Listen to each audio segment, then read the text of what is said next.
ചേട്ടത്തി 1965 November 26-ന് പ്രദർശനം തുടങ്ങിയ ചിത്രമാണ് ചേട്ടത്തി. പി.എ. തങ്ങൾ നിർമ്മിച്ച ഈ ചിത്രം സംവിധാനം ചെയ്തത് എസ്.ആർ. പുട്ടണ്ണ. കഥ സംഭാഷണം എസ്.എൽ. പുരം സദാനന്ദൻ. തിരക്കഥ എസ്.ആർ. പുട്ടണ്ണ. ഗാനരചന വയലാർ. സംഗീതം എം.എസ്. ബാബുരാജ്.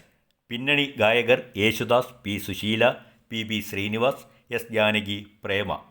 ഛായാഗ്രഹണം എൻ.എസ്. മണി. അഭിനേതാക്കൾ സത്യൻ, നസീർ, അടൂർ ബാസി, തിക്കുറിശ്ശി, ടി.കെ. ബാലചന്ദ്രൻ, കോട്ടയം ചെല്ലപ്പൻ, അംബിക, ഉഷാകുമാരി, സുകുമാരി, ചിത്ര.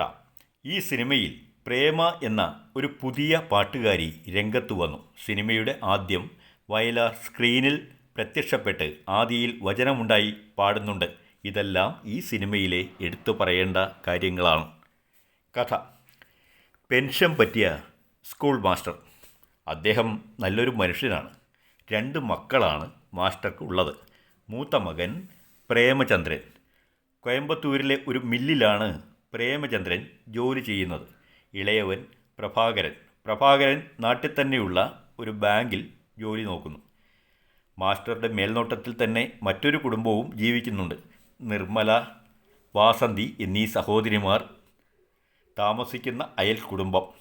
അവിടെ നിർമ്മല, വാസന്തി എന്നീ 2 സഹോദരിമാർ മാത്രമല്ല, അരവിഡ്ഢിയായ ഭാർഗവനും ആ വീട്ടിലുണ്ട്. നിർമ്മലയും പ്രേമചന്ദ്രനും തമ്മിൽ പ്രണയത്തിലാണ്. പ്രണയം മാസ്റ്റർ അറിഞ്ഞു. മാസ്റ്റർ അവരുടെ വിവാഹം നടത്തിക്കൊടുത്തു. നിർമ്മല മാസ്റ്ററുടെ വീട്ടിലെ ഐശ്വര്യമായി മാറി. പ്രഭാകരനാണെങ്കിൽ ചേട്ടത്തിയെ ഏറെ ബഹുമാനമായിരുന്നു. എന്നാൽ അധിക നാൾ ആ കുടുംബത്തിൽ സന്തോഷം നിലനിന്നില്ല. പ്രേമചന്ദ്രൻ ഒരപകടത്തിൽ മരിച്ചു. നിർമ്മലയ്ക്ക് പ്രേമചന്ദ്രൻ്റെ കമ്പനി ഉടമ ആശ്വാസധനമായി 10,000 രൂപ നൽകി.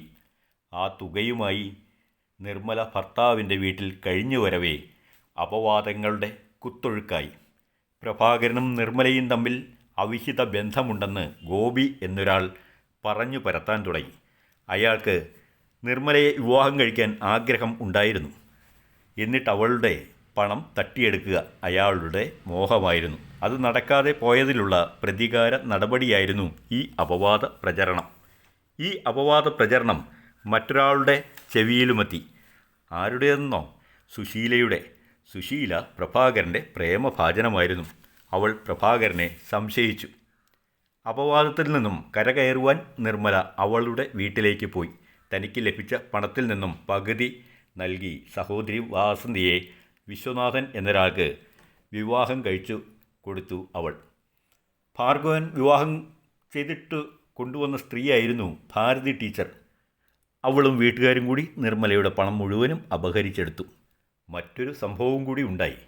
വാസന്തിയുടെ പ്രസവകാലം. ഈ സമയത്ത് വിശ്വനാഥൻ നിർമ്മലയെ പ്രാപിക്കാനായി പല അടവുകളുമായി എത്തി. എന്നാൽ നിർമ്മല അതിലൊന്നും വീണില്ല. തൻ്റെ ശ്രമം പരാജയപ്പെട്ടപ്പോൾ വാസന്തിയോട് അയാൾ പറഞ്ഞു നിർമ്മല തന്നെ പ്രലോഭിപ്പിക്കാൻ എത്തി എന്ന്.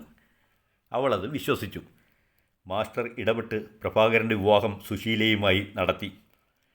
തനിക്ക് മുന്നിലെ എല്ലാ വാതിലുകളും അടഞ്ഞെന്ന് മനസ്സിലാക്കിയ നിർമ്മല വീണ്ടും ഭർത്താവിൻ്റെ വീട്ടിലേക്ക് അഭയം തേടിച്ചെന്നു. പ്രഭാകരൻ എന്നും ബഹുമാനത്തോടെ മാതൃതുല്യമായി നിർമ്മലയെ കണ്ടിരുന്നു. അവളോട് അങ്ങനെയാണ് പെരുമാറുകയും ചെയ്യുന്നത്. എന്നാൽ അയാളെ സുശീല മുനവച്ച വാക്കുകൾ പറഞ്ഞ് വിഷമിപ്പിക്കുന്നത് നിർമ്മല മനസ്സിലാക്കി. സഹിക്കാനാകാതെ നിർമ്മല പണ്ട് തൻ്റെ പ്രേമത്തിന് സാക്ഷ്യം വഹിച്ച മരച്ചുവട്ടിലേക്ക് പോയി. അവിടെ വച്ച് വർത്തമാനകാല ജീവിതത്തിൻ്റെയും ഓർമ്മകളുടെയും തീരത്തല്ലലിൽ അവളുടെ മനസ്സിൻ്റെ സമനില തെറ്റി. ഭ്രാന്തിയായി അവൾ അലഞ്ഞു.